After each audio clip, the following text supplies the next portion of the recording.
Ya, apa kabar Indonesia Pagi kembali bersama Anda. Pemirsa, kita akan dengar ya seperti apa kemudian ini respon warga berkaitan dengan adanya badan baru, yakni Badan Haji dan Umroh. Sudah ada rekan kami Margareta di lapangan. Selamat pagi Margareta.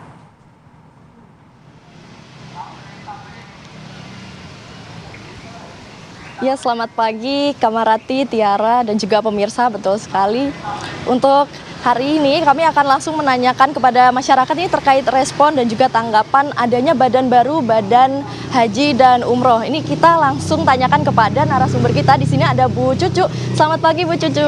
Pagi.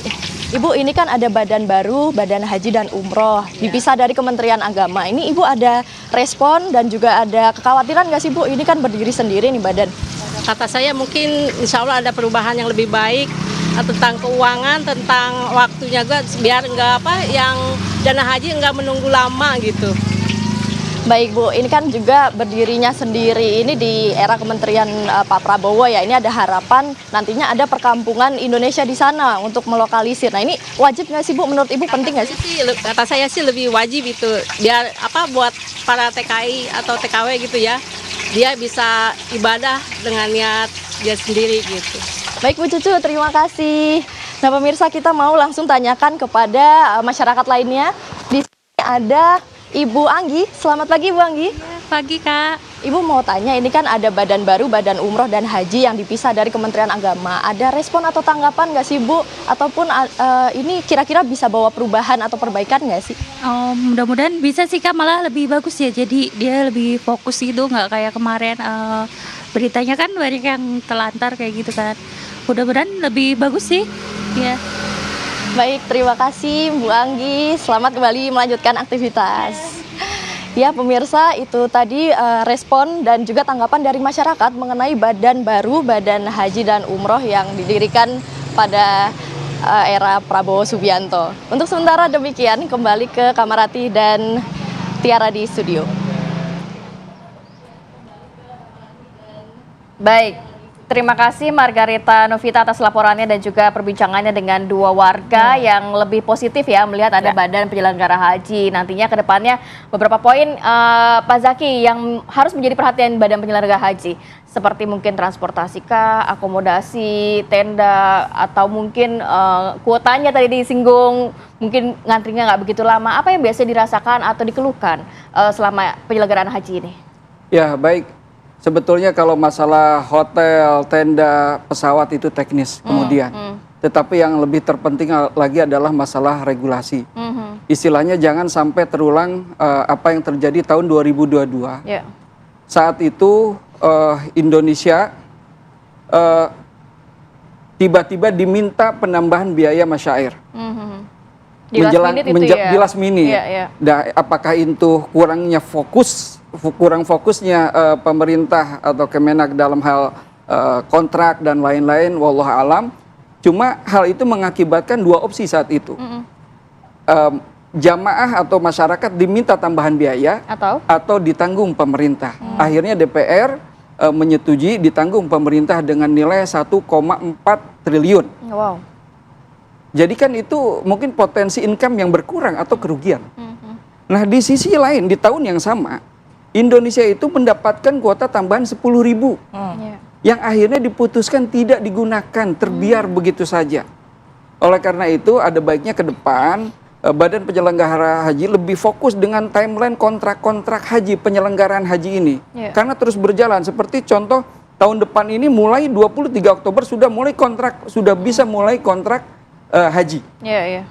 Dan kontrak haji ini bisa 3 tahun ke depan, seperti Singapura, Malaysia, Brunei itu 3 tahun ke depan kontrak masyairnya. Iya, tidak setiap tahun harus lagi mengajukan ke DPR. Mungkin ke depan bisa lebih fleksibel masalah regulasi dan lain-lain badan penyelenggara haji ini. Jadi yang contoh tahun 2022 ini di satu sisi kita rugi mungkin 1,4 karena perlu penambahan biaya dari pemerintah. Satu sisi 10.000 kuota tidak dipakai. Karena lambatnya koordinasi dengan DPR dan lain-lain, wallahu alam alasannya saat itu. Cuma yang jelas, kalau seandainya saat itu bisa langsung berkomunikasi dengan presiden atau mengeluarkan kepres sehingga 10.000 bisa digunakan, atau dijual kepada pihak swasta, penyelenggara swasta, mungkin 1,4 T itu bisa tercover. Oke. Kalau saya hitung bisa tercover itu, karena saat itu ibarat kuota pada saat itu seperti beras, pemerintah punya beras, kita kelaparan ini. Dan kenapa pemerintah membuang beras tetapi tidak menjualnya ke masyarakat, ke kita. Jadi ke depan harapannya tentu Badan Penyelenggara Haji ini lebih luas lagi dalam regulasi, lebih intens lagi komunikasi dengan Presiden dan juga DPR, Itu yang lebih juga baik kita lagi. harapkan ya. Ya, Pak itu Zaki. yang kita akan harapkan. Coba langsung tanya tanggapan dari Bang Daniel. Bang Daniel, seperti apa tanggapannya, termasuk juga mungkin target ke depannya setelah didirikan Badan Haji dan Umroh ini, Bang Daniel? Tentu kami akan mendengar semua masukan ya, terutama dari Ampuri, kemudian para pengamat tentu, karena beliau-beliau ini tentu berpengalaman panjang terkait dengan penyelenggaraan haji, dan Gus Irfan dan saya sedang berusaha terus untuk menghimpun semua masukan. Nah, tentu semua masukan ini terkait dengan upaya kita mendorong regulasi yang lebih terang dan menguntungkan bagi jamaah haji kita di masa yang akan datang. Itu concern Pak Prabowo, itu concern Presiden, dan ingin memastikan pelayanan terhadap jamaah haji Indonesia itu menjadi jauh lebih baik. Bagi Presiden Prabowo kan penyelenggaraan haji atau ibadah haji ini tidak sekedar terkait dengan ritual tahunan, tapi juga ini jadi simbol umat. Karena tentu soal cita-cita tadi disebutkan, cita-cita rata-rata dan bahkan semua muslim dan muslimah itu adalah berhaji, sehingga perhatian Pak Prabowo Presiden dalam hal ini terhadap penyelenggaraan haji yang lebih baik itu sangat fokus. Dan kedua yang juga harus diperhatikan, tentu ketika kita diskusi terkait haji, ini bukan sekedar terkait dengan ritual tahunan, tapi juga terkait dengan ada multiplier efek ekonomi, kemudian ada simbolisasi kebudayaan dan sosial, ada simbolisasi politik juga di situ. Jadi banyak hal. Oleh sebab itulah kemudian penyelenggaraan haji itu harus dimaknai selain sebagai simbol ritual, cita-cita tertinggi seorang muslim dan muslimah, tapi juga punya simbolisasi ekonomi, simbolisasi kebudayaan, sosial, dan politik. Kira-kira begitu, Mbak Rati dan Mbak Tiara. Apa targetnya? Targetnya tentu tadi salah satu memang yang jadi PR dan sering disampaikan Pak Prabowo itu adalah tadi saya sebutkan Indonesian Village ya. Tapi dalam jangka pendek tentu yang menjadi target utama adalah perbaikan layanan haji untuk seluruh jamaah haji kita. Kemudian kedua tentu adalah bagaimana penyelenggaraan haji itu bisa menjadi simbolisasi multiplier efek ekonomi. Artinya dia punya dampak ekonomi untuk rakyat Indonesia di dalam negeri. Kemudian ketiga tentu adalah simbolisasi penguatan budaya kita di dalam negeri, sehingga nilai-nilai Islam itu bisa menjadi nilai-nilai yang penting dan hadir di setiap umat Islam di Indonesia. Baik, 3 target yang menjadi fokus utama dalam jangka pendek untuk Badan Penyelenggaraan Haji. Terakhir saya mau bergeser ke Pak Mustoli. Singkat saja, poin penting apa masukan untuk Badan Penyelenggara Haji?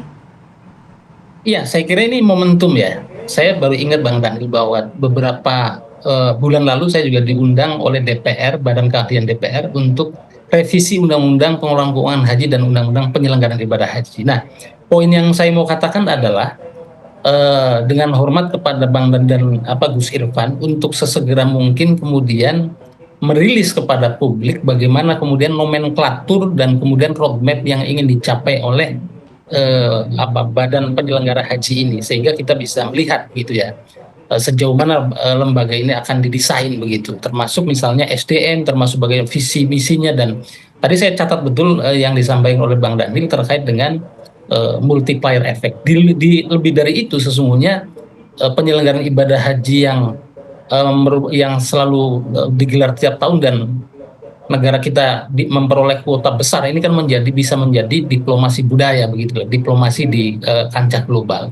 Nah, oleh karena itu saya mendorong supaya tidak hanya kemudian badan penyelenggara haji ini mengambil perannya Dirjen PHU yang ada di Kementerian Agama, tetapi melebur fungsi-fungsi yang ada di BPKH juga kemudian bisa menjadi ditangani oleh badan ini. Supaya apa? Supaya kan tujuannya Pak Prabowo mandat kepada badan penyelenggara haji ini saya kira kan salah satunya untuk perbaikan penyelenggaraan ibadah haji. Nah, oleh karena itu penting untuk kemudian mensederhanakan birokrasi yang lebih efektif, lebih efisien sehingga kemudian tidak gemuk begitu ya. Maka kalau misalnya Badan Pengelola Keuangan Haji ini tidak dilebur, dan kebetulan kan komisioner daripada BPKH itu akan berakhir 2026, tidak berapa lama, kira-kira 2 tahun lagi. Nah, ini menjadi momentum saya kira supaya harapan bagi masyarakat ingin tadi optimalisasi peran badan ini menjadi lebih baik dan kemudian menjadi lembaga yang kredibel dan bahkan untuk diplomasi dengan negara tuan rumah khususnya Arab Saudi. Ini jika peran-peran ini semuanya itu diambil oleh badan penyelenggaraan ibadah haji, saya kira ini menjadi bobot daripada diplomasi yang nanti akan dibangun oleh Bang Daniel dan Gus Ipul, saya kira juga akan dilihat oleh negara tuan rumah dan negara-negara besar Muslim di dunia yang mengirimkan jamaah-jamaah Itu harapannya yang selama ini datang ke Arab Saudi untuk melakukan penyelenggaraan ibadah haji. Saya kira seperti itu, Mbak. Baik, karena ini yang sudah ditunggu-tunggu oleh masyarakat, kita harapkan bisa direalisasikan sebaik mungkin begitu ya, termasuk tadi masukan-masukan yang baik begitu. Tadi juga seperti apa yang sudah disinggung oleh Bang Daniel begitu, targetnya yang utama adalah memberikan pelayanan sebaik mungkin untuk masyarakat ini bisa melakukan ibadah haji dan juga umroh, dan juga disinggung tadi Indonesian Village ya, dan juga pemirsa. Terima kasih banyak Bang Daniel Ansar, kemudian juga Pak Mustoli dan juga Pak Zaki sudah berbagi informasi dan hadir pada pagi hari ini. Sehat selalu semuanya. Assalamualaikum.